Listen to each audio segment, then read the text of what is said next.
Dan dia pernah nulis di buku aku.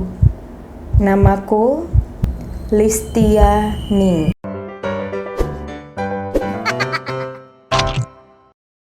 Hi everyone, welcome back to my channel. Asik. Hey, apa kabar semuanya? Balik lagi di channel Rachel Godard. Dan balik lagi juga di segmen kesayangan teman-teman. Apalagi kalau bukan Time, curhat time. Dan kali ini gua akan ngebahas DM teman-teman tentang horror. Jadi ya, setiap minggunya seperti yang teman-teman tahu akan ada segmen Time, dan setiap minggunya juga teman-teman bebas nge-DM gue sesuai tema Time. Nah, kalau teman-teman penasaran cerita horor apa aja sih yang bakal gue bacain, jempolnya mana?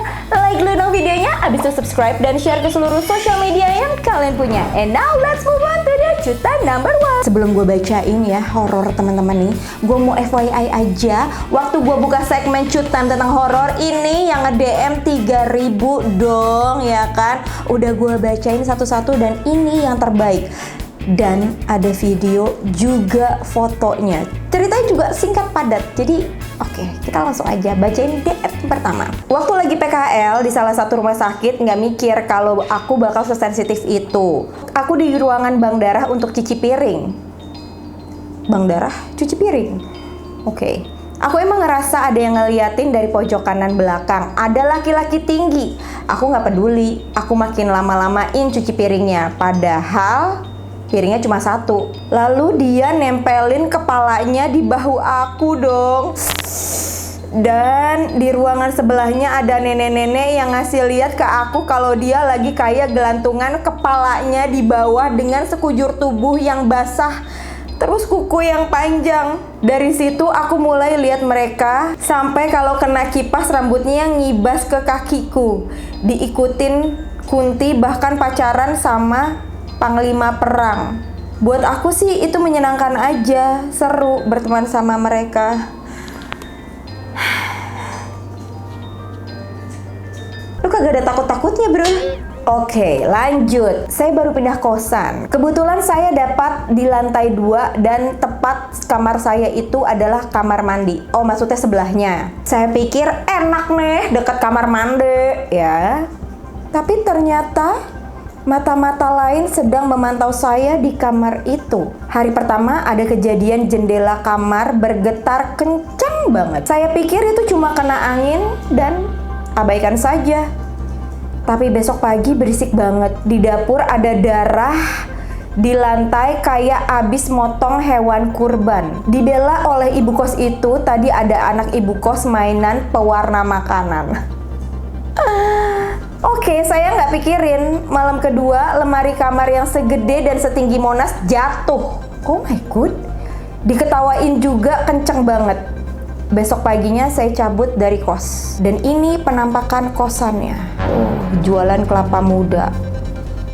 Aku dulu sebelum nikah sempat tinggal di rumah yang aku sewa sendiri beberapa tahun. Karena aku ini anaknya seneng banget tidur pakai baju yang mini. Kadang pakai mini dress, baju tidur gitu. Setiap tidur aku mimpi kalau aku lagi mantap-mantap sama cowok aku, dan mimpi itu setiap hari. Lo mimpi basah tiap hari, oke. Aku cerita ke cowokku dan cowokku bilang, hati-hati kalau kamu itu digangguin penunggu rumah. Lu yang mimpi basah, lu nyalahin setan di rumah lu. Tapi aku cuek aja. Pas H-1 mau nikah, aku super diganggu banget. Kayak hantunya nggak seneng kalau aku nikah. Banyak banget kecoa di rumahku dan kipas anginku bolak-balik mati sendiri. Auto deg-degser. Makanya kalau makan disapu biar nggak banyak kecoa. Aku pernah lagi di rumah mama malam-malam. Sendiri di rumah sambil teleponan sama kakak aku. Aku lihat dari kamar boneka yang tadinya geletak gitu, telentang, gerak sendiri jadi ke posisi berdiri, terus jatuh telentang lagi. Momen tiktokan gue rasa tuh bonekanya. Pernah kak malam-malam sekitar jam 10-an abis balik dari main bawa motor sendiri dan lewat komplek. Sepi sih di situ, bener-bener sepi, padahal baru jam 10 malam. Pas gue lewat ada suara ketawa jelas banget di kuping gue. Kirain itu pemotor yang lagi bercanda. Taunya nggak ada orang. Refleks gue nengok ke jok. Gue takut ada apa-apa. Pas gue lihat kosong. Langsung gue ngebut ngegaspol. Posisi di situ gue lagi hamil 8 bulan, Kak. Kenapa ya? Emang iya ya? Kalau orang lagi hamil tuh lebih rentan digodain sama makhluk halus. Gue nggak tahu sih. Coba deh, yang tahu komen ya di bawah. Sore-sore aku lagi bersihin kamarku. Karena capek bersih-bersih, akhirnya aku lanjutin hari besoknya. Terus pintunya aku kunci. Nih, kuncinya dikasih lihat tuh cara kuncinya. Wah, ini kuncinya zaman dulu banget. Ini susah buat digedor-gedor ya, buat didobrak tuh susah. Pintu kamar kakakku sama pintu kamar aku kan berhadapan. Waktu itu kakak tidur malam-malam. Tiba-tiba pintu kamar aku kebuka dengan kondisi kekunci. Akhirnya kakak ambil bantal guling selimut dan lari ke bawah buat nyusul aku. Dan kakak cerita apa yang terjadi. Tapi semua gak ada yang percaya. Keesokan harinya aku lanjutin bersih-bersihnya. Akhirnya pun selesai, aku tidur di kasur. Pintu juga aku tutup, aku kunci. Teman-teman tadi udah lihat ya, bentuk pintunya tuh kayak gitu. Dan tiba-tiba waktu main HP, pintu aku kebuka sendiri. Juga dengan kondisi kekunci. Dan akhirnya setiap pagi kamar aku dikasih radio yang nyetelin surat-surat pendek. Sampai sekarang kamarku yang paling serem. Biasanya kalau ada yang tidur di kamarku selalu diganggu. Oke.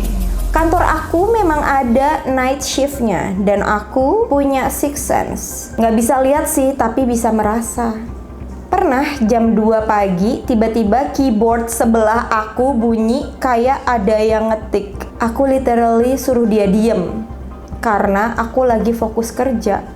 Tapi bukannya diem, malah kenceng ngetiknya. Karena kesal, aku ambil buku besar akunting, tak tabok ke keyboardnya. Bagus! Ini baru temen gue. Setan dilawan, digebok aja tuh keyboardnya. Ya kan? Biar kagak ada harga dirinya tuh setan. Sejak saat itu gak pernah digangguin lagi sama mereka kalau masuk night shift. By the way, kantor aku di Bali. Jadi emang kuat mistis-mistisnya. Wah, salut sih gua sama lo. Ya dihabek aja tuh setan. Bagus, nggak diganggu lagi. Berarti setannya lumayan cemen. Digertak sekali, kagak berani lagi. Waktu itu 2 hari setelah almarhum nenek aku meninggal. Dan pas malam sekitar jam 2.45, aku kebangun karena mati lampu. Dan pas aku bangun, persis di depan aku kayak ada yang main kantong plastik. Bunyi kresek-kresek gitu ya. Pas aku nyalain senter, nggak ada kantong plastik sama sekali. Tikus kali ya. Sekitar 2 tahun yang lalu aku merantau di kota M. Di sana aku tinggal di apartemen yang kolam renangnya nggak pernah dibuka untuk umum. Bahkan nggak keurus. Tiba-tiba teman aku main dan dia lihat-lihat ke balkon. Lalu dia bilang, itu ada anak kecil berenang di sana. Emang kolam renangnya udah buka? Aku kaget dong. Langsung aku lihat ke arah kolam renang, tapi nggak ada apa-apa. Terus teman aku bilang, anaknya kayak ngambang gitu. Gue punya pengalaman saat PKL atau koas di rumah sakit. Ini gue demen ya kalau rumah sakit nih. Jadi waktu itu gue lagi sistem forensik. Oke, forensik tuh kalau nggak salah ngecek mayat bukan sih ya? Dan malam itu kelompok gue dapat visum. Dan memang pas visum itu rasanya udah nggak enak. Pas kita selesai visum, akhirnya teman lanjut istirahat. Entah kenapa malam itu dingin banget. Akhirnya kita matiin kipas dan AC. Tiba-tiba jeng jeng jeng, kipas nyala sendiri dan tiba-tiba mati sendiri. Ada pula yang gebrak pintu pas kipas mati. Gue langsung nggak bisa tidur karena ketakutan. Coba ya di sini ada nggak sih yang kerja di kamar mayat atau yang kerja di forensik gitu ya, punya pengalaman juga? Coba komen di bawah. Pertama kali bisa lihat kelas 5 SD dan sampai saat ini. Di rumah gue ada penunggunya 2 cewek sama anak kecil laki-laki. Dan anak kecil itu suka ngajak gue main kalau tengah malam gue belum tidur. Dia suka lari-larian, cari muka ke gue. Kalau gue kejar, dia larinya ke tembok. Kadang-kadang gue suka merinding. Singkat cerita, di depan rumah yang masih dalam tahap renovasi, ada abang-abang jualan nasgor. Kita berhenti dan pesan. Selagi nunggu, aku ngerasa kayak lagi diliatin gitu. Aku nengok ke kanan, ke kiri, tapi nggak ngeliat apa-apa. Terus kayak ada angin niupin rambut aku. Lalu sebadan bulu kuduk merinding. Kayak nggak enak banget perasaanku. Aku ngadu ke suami dan suamiku coba untuk nenangin. Nggak ada apa-apa kok sayang. Pas 1 minggu setelah kejadian itu, suami nunjukin foto. Dan foto itu suami iseng ambil setelah aku ngadu secara diam-diam tanpa sepengetahuan aku. Karena suami sadar kalau istrinya bakal ketakutan. Kayak gue tahu deh nih rumahnya. Ini yang di Setiabudi bukan sih? Soalnya mirip. Sumpah jangan zoom yang di jendela. Guys. Lo screen capture ya. Kalau lo mau lihat, jangan zoom yang di jendela. Waktu itu anakku baru umur 1,5 tahun dan kebetulan memang dia sudah lumayan jelas ngomong. Waktu maghrib, tiba-tiba dia bilang, "Yaya," panggilan sayang dia ke aku, "ada burung gede di jendela." Dia benar-benar ketakutan sampai nggak berani buka matanya. Katanya burungnya ngeliatin terus. Setelah kejadian itu dia demam tinggi. Ini ada video kejadian, aku lampirkan. Beberapa hari setelahnya, banyak kejadian aneh juga di rumah. Seperti pintu tiba-tiba kekunci, uang koin muter sendiri, dan lain-lain. Dari situ kita jadi lebih sangat rajin ibadah supaya energi di rumah lebih positif. Alhamdulillah setelah itu nggak ada apa-apa lagi. Ini videonya. Coba Naban lihat, berani nggak? Sama aku pegangin. Di sebelah mana burungnya? Ayo, Ban. Takut. takut. Kejadian sekitar 2 bulan yang lalu waktu aku pulang kerja jam 10 malam. Tepat malam Jumat, waktu aku mau belok ke rumah aku ngeliat cewek berambut panjang. Aku kira itu orang. Saking penasarannya aku sorot tuh pakai lampu motor. Dan ternyata dia nggak napak kakinya di tanah. Ini foto jalannya. Foto ini baru aja kayak terang gitu. Tapi kalau udah lewat jam 9 malam lampunya mati sendiri. Sekarang nggak ada yang berani lewat situ karena emang udah angker banget. Oh lumayan sih nih ya, pohon semua ya. Serem sih ini. Pernah waktu masih kelas 10, gue ngeliat begituan. Pas mau merem tidur, tiba-tiba aja suka muncul gitu. Mukanya hancur banget, mata kirinya keluar sampai pipi yang satunya lagi masih di tempatnya. Besokannya mantan gue yang kebetulan bisa lihat begituan, buka obrolan tentang mistis-mistis. Akhirnya gue ceritalah yang gue lihat kemarin. Kata dia, itu penunggu rumah tetangga depan rumah. Sejak hari itu gue sering migrain kalau ada makhluk yang di dekat gue. Kayak sekarang ini pas gue lagi ngetik teks ini. Kan merinding, kan main. Sebenarnya gue waktu kecil bisa ngeliat yang kayak hantu gitu. Tapi nggak tahu kenapa setelah ayahku meninggal, tiba-tiba semuanya jelas. Dan aku makin peka sama yang kayak gitu. Sampai setiap di sekolahku ada acara, aku sampai pingsan. Bahkan kesurupan sampai lulus sekolah pun aku masih suka ngeliat yang aneh-aneh. Kadang tiap pulang malam lagi nyetir motor, tiba-tiba ada yang nyebrang jalan di depan aku. Aku langsung ngerem mendadak. Tapi orang lain gak kayak aku, tiba-tiba ngerem mendadak. Yang lebih parahnya orang yang nyebrang tiba-tiba terbang ke atas. Di situ aku nangis gak kuat. Dia malah ikut sampai rumah, Kak. Dan gak sekali 2 kali aku kecelakaan motor cuma gara-gara sebelumnya aku lihat kayak gitu. Jadi dia langsung kayak ngerem mendadak gitu ya. Mungkin karena dia ngeliat ada orang yang nyebrang gitu kan, pasti otomatis dong. Untungnya aku masih dikasih keselamatan.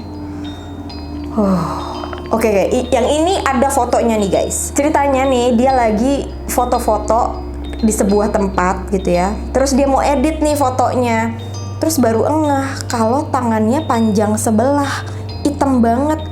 Aku coba tanya sama teman aku yang punya indera keenam gitu. Mungkin efek cahaya kali ya. Iya, awalnya aku lega pas teman aku ngomong kayak gitu. Tapi ternyata beberapa jam kemudian dia chat lagi dan bilang kalau ada penunggunya di situ yang ngikutin aku, Kak. Tapi alhamdulillah sekarang udah hempas. Coba kita lihat ya fotonya. Kita zoom. Oh iya, tangannya tuh panjang sebelah, terus hitam, terus jarinya kayak cuman ada 3. Terus kayak nggak aneh gitu loh bentukan jarinya. Teman-teman bisa lihat sendiri ya. Pas kelas 2 SMA pernah ngeliat hantu lagi ngacak-ngacak lemariku. Sampai pakaian di dalam lemari berantakan banget. Pas aku bentak, "Hey!" Hantunya noleh dong dengan muka putih, bibir panjang ke bawah. Terus dia banting pintu lemari dan terbang keluar tembus jendela. Ngambek dia kayaknya ya. Dan gak lama setelah dia tembus kaca, jendela aku langsung pecah. Padahal kamar aku di lantai 2. Jujur gak takut saat itu, bohong. Dan sempat penasaran apa yang dia cari-cari di lemari. Karena kan gak ada apa-apa. Besoknya aku cerita ke tetangga. Ternyata dulu sebelum rumah dibangun di sana ada sumur tua dan pernah ada yang bunuh diri di dalam sumur. Dulu kecil sering ketindihan. Kali ini gue bangun tengah malam terus nggak bisa gerak. Gue ngerasa ada rambut masuk ke mulut gue. Berarti lo tidur nganga ya? Makin lama makin banyak dan bodohnya gue buka mata. Dan pas gue lihat di atas gue ada cewek, posisinya rada kayang. Intinya palanya ke bawah gitu terus ngadep gue. Gue nggak bisa teriak, tapi akhirnya dia turun gitu ke kaki gue terus ngilang. Waduh, ini ngegas banget nih pakai caption lock semuanya ya. Waktu itu gue lagi orientasi didik di salah satu kampus dan pas nginep di auditoriumnya kebangun tengah malam dan melek di depan aku pocong semua lagi pada goyang. Mau bingung, gue mau takut. Kagak juga, lagi pocongnya pada goyang. Mau ketawa, tapi itu pocong. Waktu aku tinggal di pondok, mungkin pondok pesantren kali ya, adik kelas aku suka gambar orang bunuh diri secara tragis. Terus adik kelas aku itu sering tidur di jemuran pondok, sampai pengurus aku bilang ke adik kelas aku ini, "Kamu ngapain sih, Dek, di sini? Kasian kan?" Terus katanya dia disuruh nyari pedang buat ngelepasin ayahnya. Padahal di situ nggak ada orang. Tapi ya kalau ngomong-ngomong kayak gini, gue pernah loh waktu gue SMA. Gue tuh punya temen, dia tuh freak banget nggak punya temen. Dan dia tuh suka kayak ngerasa sakit sendirian di pojok kelas. Kita ngeliatnya kayak dia caper banget ya, karena kan secara dia nggak punya temen. Tapi kalau ditanya gitu ya, "Bro, lo ngapain sih kesakitan kayak gitu?" "Iya, gue tuh tumbal," katanya. Dia bilang kalau dia tuh sebenarnya tumbal. Kalau ada orang-orang yang lagi jihad perang di medan perang beneran, itu nggak akan ngerasa sakit. Tapi dia yang ngerasa sakit kayak dibacok, ditembak, digebukin. Mau dibilang aneh, ya aneh gitu loh. Itu loh yang sebenarnya membuat gue bertanya-tanya. Seharusnya dia tuh ke psikolog atau ke psikiater, atau emang harus disembuhin sama orang pintar? Coba deh, menurut pendapat teman-teman gimana? Komen di bawah. Aku inget banget waktu puasa 2019 masih di hari-hari awal. Saat itu aku hamil jalan 4 bulan. Sehabis sahur, aku beresin kamar untuk sholat subuh. Lalu aku tengok kamar kucingku, jendelanya nggak pakai korden. Dari jendela itu aku lihat ada makhluk tanpa badan. Cuma kepalanya aja dan badannya seperti asap. Matanya merah, taring besar, dan lidah menjulur panjang. Beberapa minggu setelah itu aku keguguran, hanya bersisa plasenta putih aja. Aku, suami dan mertua menyadari setelah beberapa bulan dan aku shock, nggak terima rasanya. Itu makhluk apa ya kayak gitu? Ada yang tahu nggak? Teman SD aku meninggal kecelakaan di depan rumah aku. Kebetulan rumahku di pinggir jalan raya. Dimakamkan pas sore menjelang maghrib. Kebetulan makamnya juga di seberang jalan. Pas proses pemakaman, bel rumah aku bunyi terus, tapi nggak ada orang. Sampai bapak aku liatin terus tuh belnya, dikira koslet atau gimana.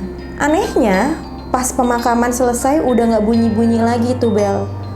Hari itu serumah ketakutan dan sampai sekarang kalau aku ingat masih suka merinding. Serem sih. Itu kayak lo habis kecelakaan, lo kayak masih belum sadar kalau lo sebenarnya meninggal, terus lo minta bantuan. Pas ngelihat badan lo udah terkujur kaku di jalanan. Kayak film sih ya. Waktu aku masih kecil aku pernah berberes mainan sendiri di kamar yang dijadiin tempat penyimpanan barang. Terus tiba-tiba ada yang nyolek aku.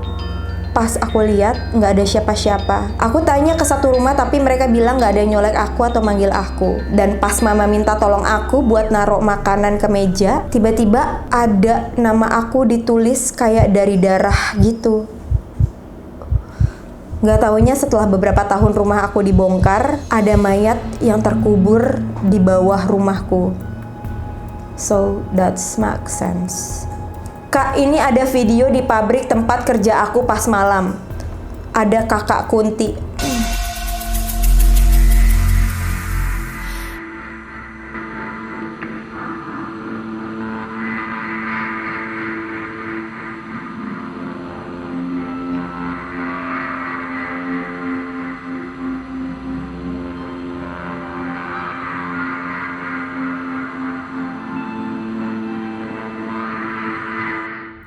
Sebelas tahun yang lalu, pas gue jadi koas forensik, dokter muda nih, gue seneng nih.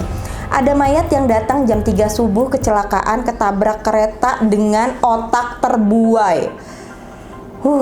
Aku harus periksa saat itu juga. Pas gue lagi periksa berduaan sama teman gue, tiba-tiba ada suara cewek nangis dan baru berhenti pas azan subuh. Gak ngebayangin gue jadi lo, bro. Waktu SMA aku pernah nih kerasukan hantu dan setiap tidur aku selalu dikasih lihat semasa hidup si hantu ini. Aku dikasih lihat gimana keluarganya dibantai sama pamannya sendiri. Gara-gara ayah si hantu ini gak terima kalau anaknya mau diperistri sama dia. Terus si hantu ini ngebunuh pamannya pakai pistol yang pamannya pakai buat bunuh keluarganya. Las, dia bunuh diri juga. Aku dimimpiin ini 4 kali berturut-turut. Aku diikutin sampai hantu ini sampai 10 hari. Setiap mau maghrib, dia selalu ambil alih badanku. Dan dia pernah nulis di buku aku. Namaku Listia Ning.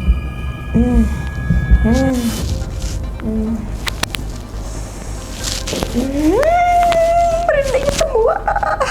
Kejadian ini udah cukup lama. Waktu itu aku bangun dari tidur pas sore-sore, aku ke dapur lihat mama lagi cuci piring. Pas lewat aku kayak merinding gitu, Kak, karena aku kebelet pipis. Ya udah aja aku bilang, "Ma, udah pulang?" Beliau nggak jawab. Habis dari kamar mandi, aku lihat cucian piring itu masih ada. Batinku kok nggak diselesaiin sekalian sama mama, tumben amat. Biasanya mama kalau ngerjain sesuatu tuh pasti beres. Lalu aku ke ruang tamu duduk di sana, nggak lama dengar suara mobil. Mamaku pulang. Aku bilang, "Ma, dari mana?" "Dari kantor lah." Terus aku kicep lalu ngebatin, tadi yang cuci piring siapa?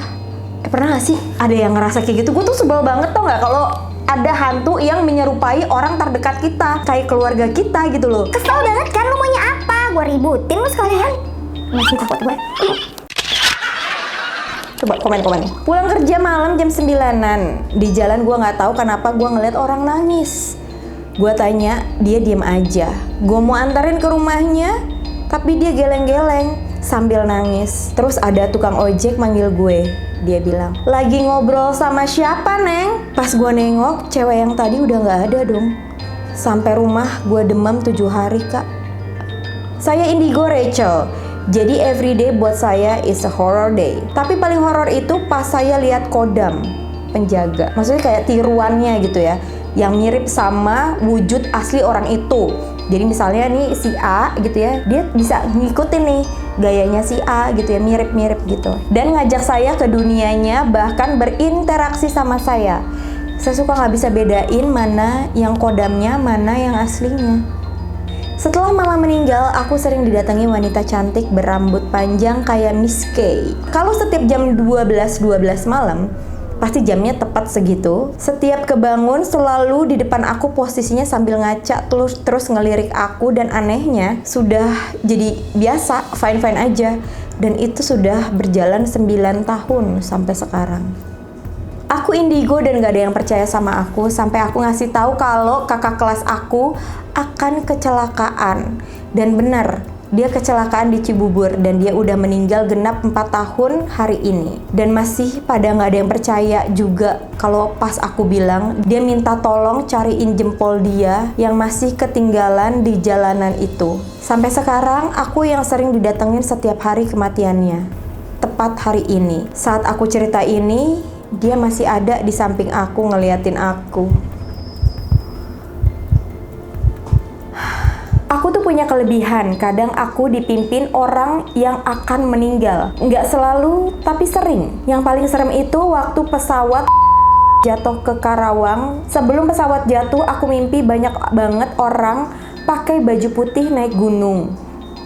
Semuanya pakai baju putih, Kak. Dan mereka saling maaf-maafan. Aku tuh nggak tahu mimpinya apa, tapi paginya ada berita kalau pesawat jatuh di perairan Karawang. Yang penumpangnya meninggal semua. Nenek aku udah meninggal 6 tahun yang lalu. Adik aku yang masih kecil selalu pengen main ke rumah nenek. Pas ditanya mau ngapain, dia bilang mau main. Soalnya nenek sering ajak main. Gua pernah bersetubuh dengan makhluk halus. Dia sering datang tiap malam Jumat ke Kliwon. Datangnya selalu dalam mimpi. Lu mau mimpi basah ini. Lu salahin tuh setan. Tapi ini nyata, kadang wujudnya cantik kebule-bulean, kadang oriental. Lu kebanyakan nonton Tapi saya tahu ini orang yang sama, cuma mungkin datangnya saat reinkarnasi. Saya sudah punya istri, tapi dia nggak tahu saya suka digoda makhluk halus. Aduh, lu kalau mau selingkuh ya, lu bilang dah tuh makhluk halus yang ngeselingkuhin lu, yang goda-godain lu, bilang aja lu nya demen. Kesel gue. Selingkuh? Mas setan yang disalahin, lu gatel. Setan. Di kamar gue ada sosok pria tinggi besar. Lagi itu setan pada umumnya. Dan di kamar gue ada sosok anak kecil juga yang umurnya 18 tahunan. Dan wanita sekitar umur 46 tahunan. Juga sosok anak kecil yang cantik. Banyak ya.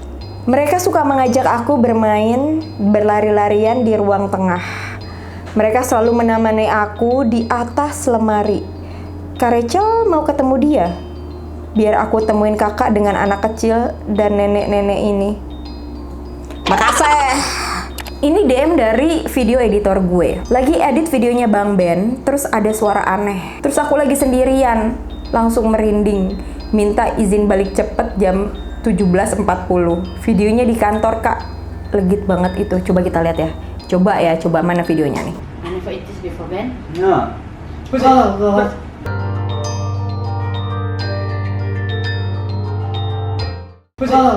Oh, God. No. Oh, God. Rasanya apa sih? Sini Manis. kacau sini. Oke, ini rasanya manis, keras, ada tepungnya. Oke guys, sekian dulu videonya. Semoga teman-teman suka. Kalau teman-teman belum subscribe channel ini, ayo subscribe sekarang juga karena ada 2 video baru setiap hari Senin dan Kamis dan kadang-kadang di hari Sabtu. Dan jangan lupa nih klik loncengnya. Terus kalau teman-teman ketinggalan video gue sebelumnya, bisa klik di atas atau di bawah sini. And once again, thank you so much for watching. I'll see you on my next video. Stay kece. Bye-bye, bye-bye, bye-bye. Aku meriang setelahnya. Ternyata kakak aku yang bisa lihat hal begituan.